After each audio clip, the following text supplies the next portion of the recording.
Okay, so I've booted up to my DVD drive and I've loaded up a live edition or live version of Linux Mint Cinnamon 19, and I'm just going to run through the ease of installation for this. So I'm going to click on the install Linux. It's going to start the installer. And the reason why I want to do this is just for comparison, and I will look at some other distributions and see how easy or difficult they are. As you can see, I'm just clicking right along here. It's asking me to connect to a network, and I have to select my network, which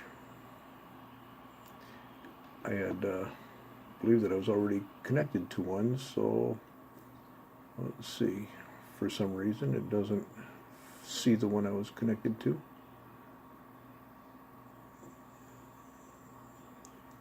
Okay, and it wants me to enter my password again, so pause, and it should be connecting. You want to have your Wi-Fi connected when you do an installation, and we're going to continue. I like to install the third-party stuff while it installs. It takes a little longer for the installation to occur, but I like to do that and let her rip. This laptop's an interesting situation I've got here because it is a Compaq CQ57 with an AMD processor that is a 1.0 gigahertz CPU. And that was pretty slow. What I did was to go ahead and I'm erasing the Ubuntu operating system, excuse me, for my, but I'm going to continue on. I'm going to install the whole thing over the top of the Ubuntu. And as I was saying, the laptop had a AMD 1.0 gigahertz processor. Very slow, very terrible for responding and doing anything with it. So what I did, I went on eBay and I found a motherboard for it that is not the same motherboard, but it did fit in the laptop, and it is an HP Notebook 2000. So it works a lot faster. It has a lot faster processor. I think it's a 2.16 gigahertz CPU. I paid like $50 for the processor. It came with or for the motherboard, it came with the processor on it. Exact same shape, fit into this laptop perfectly. There was no need to Dremel or weld or cut or solder or anything. It just fit right in there. And so on the other hand, where this does have an AMD logo on it, and I can show you that, AMD Windows 7. However, once this installation is complete, I will show you that it does indeed have an Intel CPU in it, and that's kind of a interesting thing. I think it's funny. So, but that's me. Password. Pause again. And so, I always let it log in automatically, because if you don't let it log in automatically, it's going to ask you for your password whenever you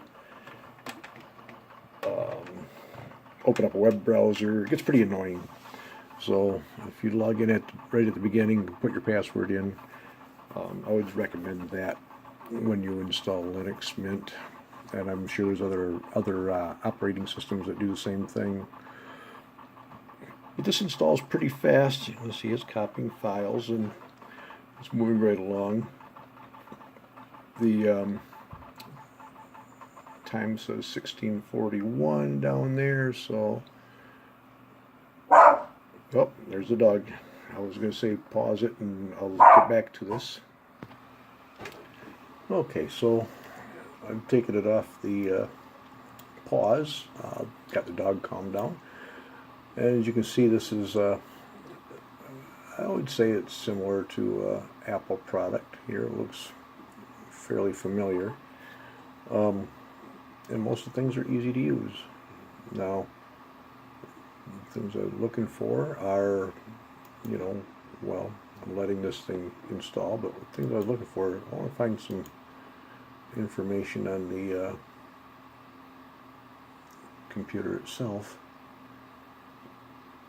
And it's been a while since I've done this, so system info. And there you can see I've got a Intel Pentium B960 2.2 gigahertz dual core. And it's got 12 gigs of RAM with a 250 gig hard drive.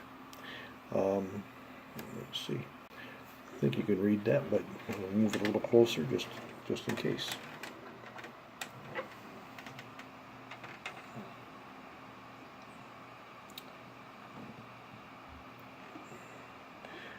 I'm recording this video with my phone. I've got a little setup to hold my phone like a tripod kind of thing.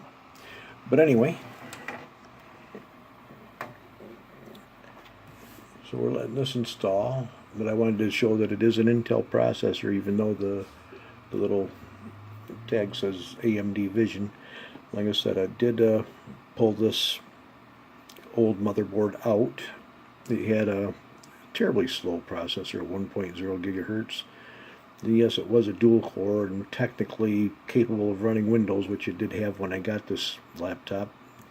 The person that owned it was complaining that it was slow, and so it wound up in my hands, and I just had to go ahead and make some changes. So it will take up to a i5 processor, which I can get on eBay for a reasonable price. I haven't done it yet, but I think they were like $25 the last I saw for an i5 to put in here.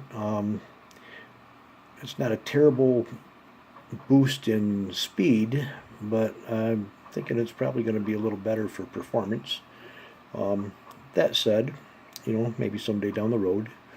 When I got this laptop, it only had 2 gigs of RAM in it, and I bumped that up to 12. So I've made some pretty good boosts to its speed. It still could have a SSD, and like I said, I could put an i5 in it, which, you know, I guess would be a fair deal.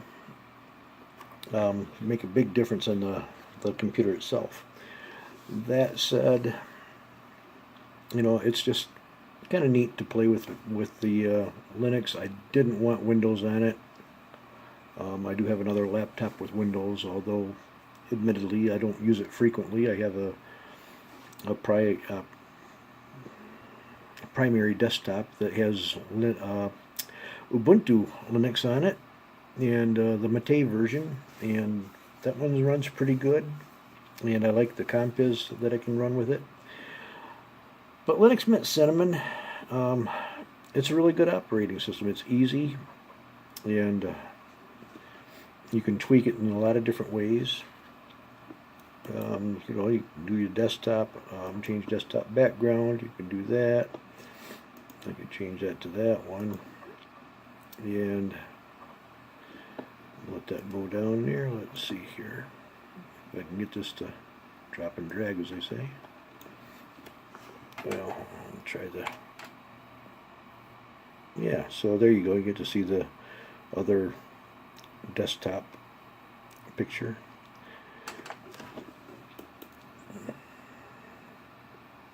And let's see here.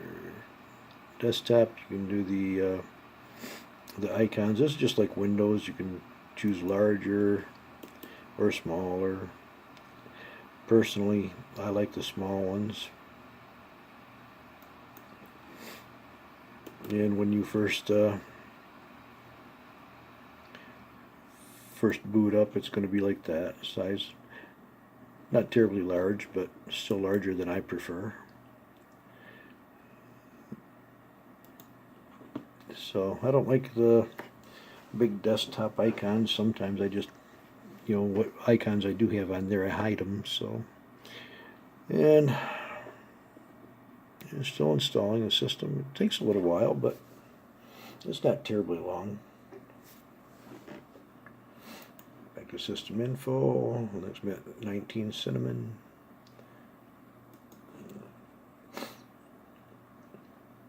Probably had a few updates since I made that ISO. So I know that's been a while. But again, it's this part, you're looking through the control center, it looks a lot like a Mac with the little rounded corners on the icons. And then over here, you know, you have a menu that's very similar to Windows 7. Kind of interesting that it's that close to either or, you know, take your pick. But it does remind you of Windows 7, does remind me of Mac.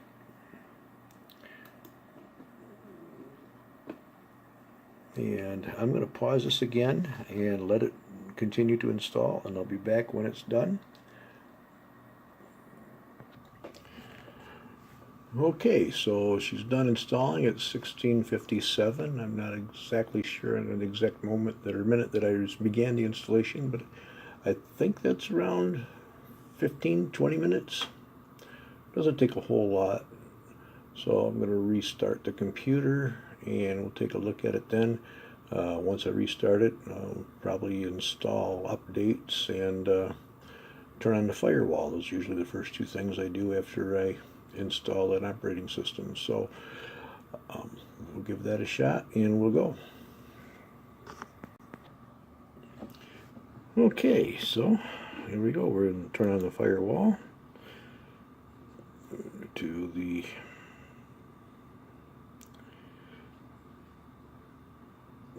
administration settings. Let's see, I don't see it there. Accessories, files, no, preferences, and firewall configuration.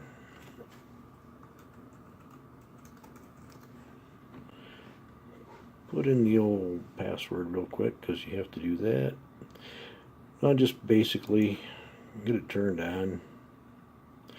It's on, and then for now I'm just going to turn it off, and then we're going to take a look at the updates. It's going to ask you a little question about the updates. And I'm going to click security updates, software updates, some snapshots. Click OK there, and we're going to let this thing take off. It does recommend to do the time shift, make snapshots of your computer for backup purposes. And they have default settings for time shift, and I would recommend leaving it just like it's set up.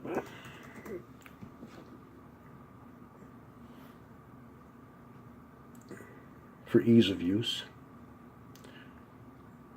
And then we go through the process of downloading our updates. Firefox web browser.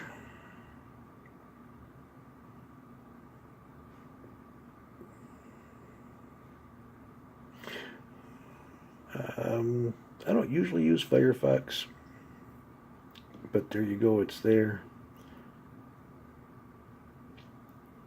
First time being opened. Probably takes a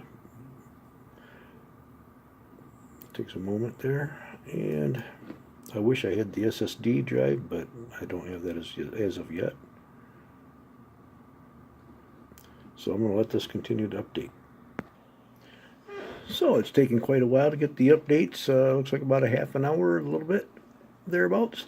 And that's all updated, and I am happy now. I get to go around and play around with my freshly installed Linux Mint Cinnamon operating system. And what am I going to do with it? Well, I'll tell you what, we'll find out in the next video. That's it for now. See you, bye.